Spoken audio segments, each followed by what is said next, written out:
Hi everyone, Cremlin here for the Techies. Today I'm bringing you a classic PC game review for the game called Zeus, Master of Olympus.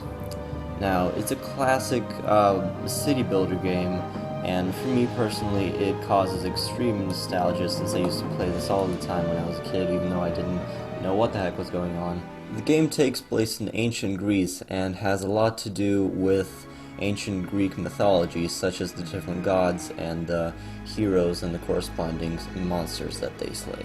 In this game, there are 7 different campaigns, which are a series of different maps and different objectives. There are also 3 sandbox maps where you're free to do anything you like without the constraint of objectives that you have to meet.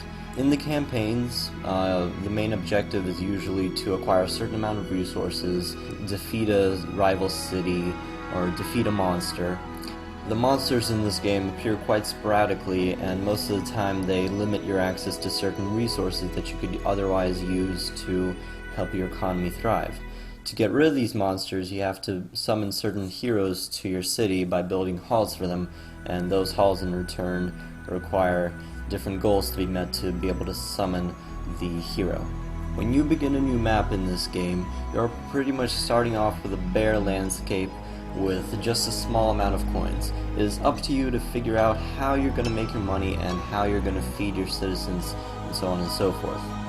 There are natural resources all around you, and you have to figure out how to utilize these to make your city thrive. The economy you choose to follow is of course affected by factors such as your neighbors and what they are willing to buy and sell, and the natural resources that your map provides you.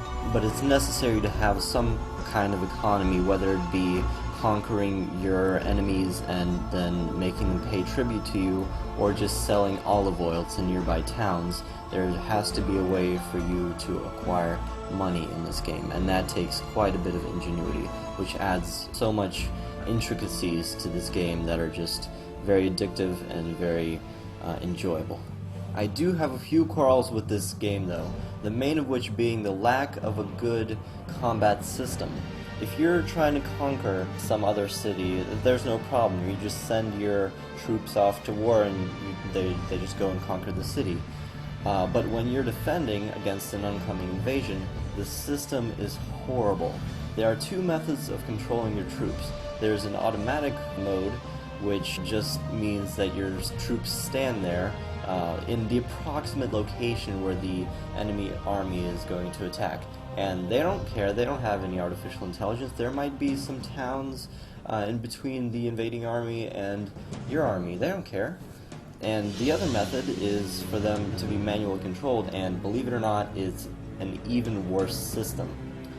The selection of the units for some reason does not work at all, and when it does work, it is impossible to get your units to attack the enemy army.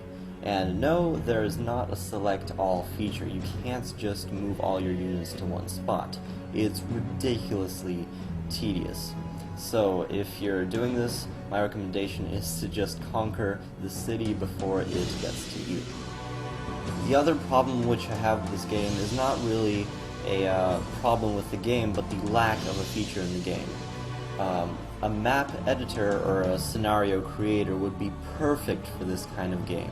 It would make the experience so much more enjoyable, but sadly they didn't have the money or the time or whatever to put that feature in. The feel of this game, despite its shortcomings, is a very nice and mellow feel.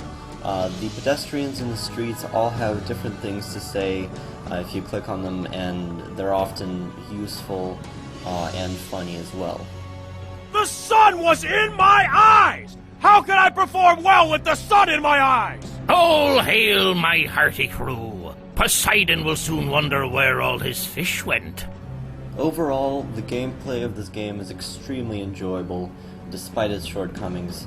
It has the perfect balance of intensity and lightheartedness. It has the right balance of complexity in that you never get bored and you're never overwhelmed by what's going on.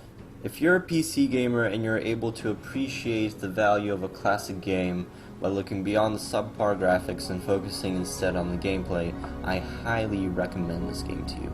it's a great, enjoyable city builder.